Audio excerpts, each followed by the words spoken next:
Hey everyone, SoundHound AI CEO made some optimistic comments that got SoundHound AI stock investors pretty enthused about its prospects. Now, you may not believe what he has to say, but if you do believe what he has to say, you may be really in for a nice ride here with SoundHound AI stock. Of course, AI has been all the investing rage in 2023, and that's continued into 2024. So let me share with you what SoundHound AI CEO said and what it could mean for SoundHound stock investors. I want to thank the Motley Fool for sponsoring this video. Visit fool.com/Parkev for the 10 best stocks to buy now.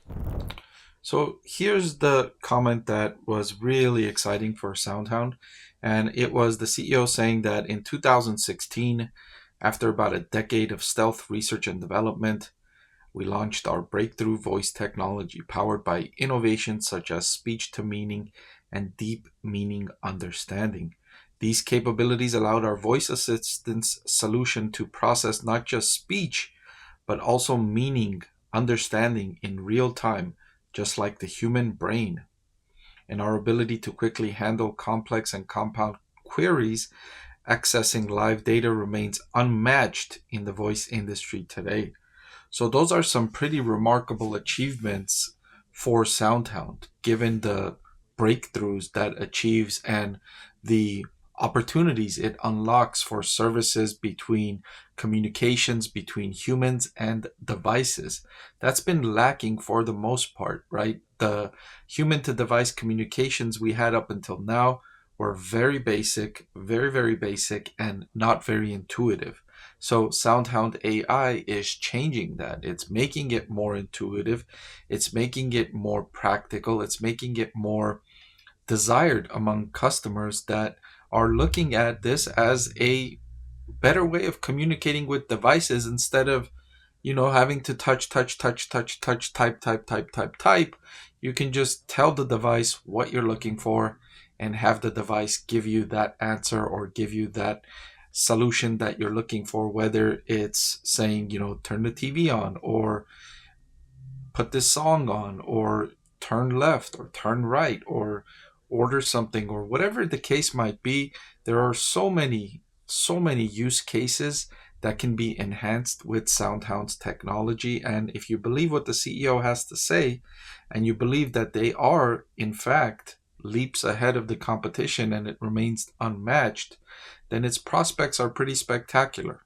Its prospects are pretty spectacular because there are a lot of enterprises and there are a lot of individuals that have a lot of needs regarding speech to device. That communication, that step is lacking severely, and it could unlock a massive market opportunity for SoundHound.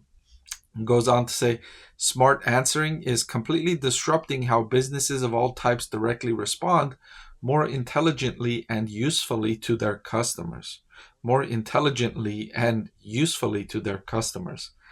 It's rare to have an experience with a business where the customer is not left feeling frustrated. I should say a customer service experience where you call in, whether you want to know something about the product or the product is not working the way you want it to work, or whether you have a question about how to use it that you're not quite understanding. By the time you get to your answer, you're left frustrated, and a lot of times your question is not answered with many of the companies that you're dealing with. Recently, I've had a query with Microsoft. It's been weeks and I still don't have an answer. They refer me to their message forums where I type something in, somebody responds, and they respond with more questions. And then I go, but we've been going back and forth for weeks.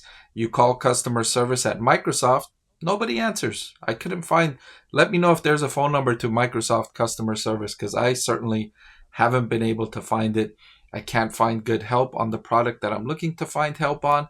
And I've just, given up at this point, right? I'm switching over to another product because I couldn't get the answer I needed for that product. I'm working with Microsoft and there was nobody available to give me that guidance, right? And from Microsoft's point of view, they're trying to save money, right? They don't want to have people on the phone answering customer questions, because that costs money. They've already made the sale to me, right? They've already sold me that product.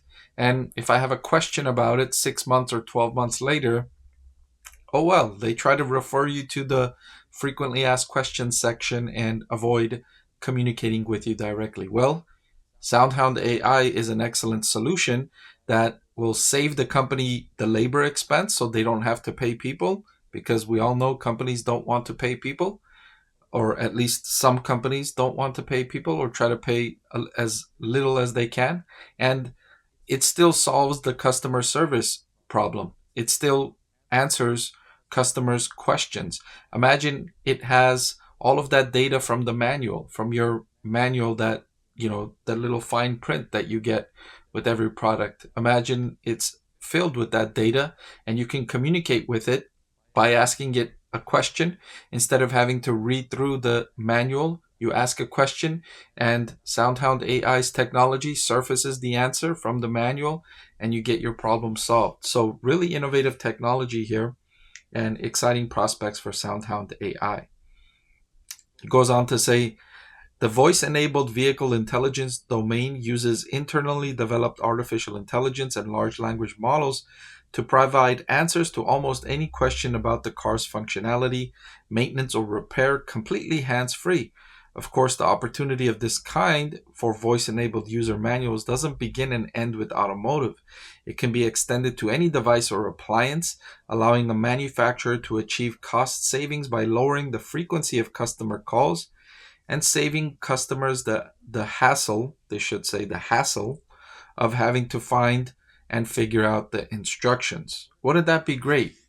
Wouldn't that be great if, as a customer of a product, you get your question answered and you don't have to deal with the company's various attempts to try and serve the customer following a purchase in the least cost way possible, right? They try to save as much as humanly possible, or even now going to non-human sources to save costs. And at the same time, you got to deliver to your customers, right?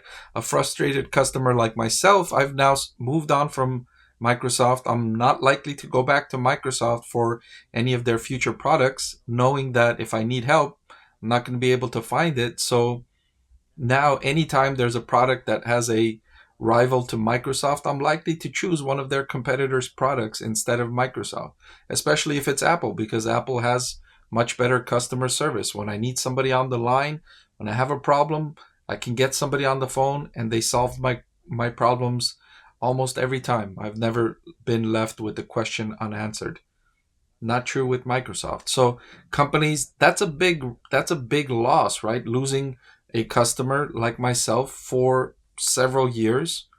That's a lot of products I would have purchased and updated and serviced and on, right? So customers don't want that. They want to be able to retain the customer, but they also want to have the customer service be cost effective. And that's where SoundHound steps in.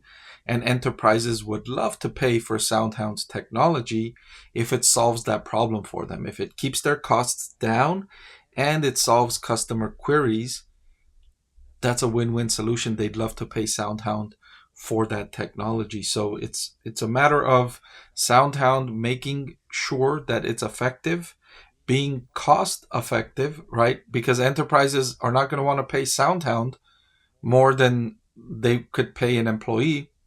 So the cost has to be right and the technology has to be effective. It has to work and it has to be able to improve and learn over time, which SoundHound says its data is doing that, right? As you communicate with your devices, that's more data collected by SoundHound, and that's data that it uses to improve the service, and then that makes the service more desirable, and then that data is used to make it even more desirable. So it's a positive virtuous cycle feeding on itself. Remarkable technology here, and it remains to be seen how far SoundHound can take it. For now, they're losing a lot of money while trying to deliver this product. Cash flow from operations to sales over the trailing 12 months, negative 195%. Operating profit margin, negative 211%.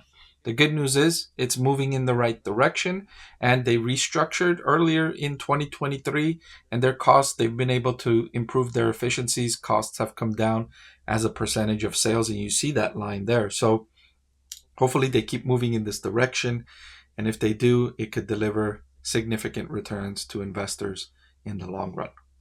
Before I let you go, let me tell you about the greatest deal on YouTube. With just a click of a button, you can get free financial analysis from a professor with decades of investing experience. So what are you waiting for? Hit that subscribe button, and I'll see you again soon.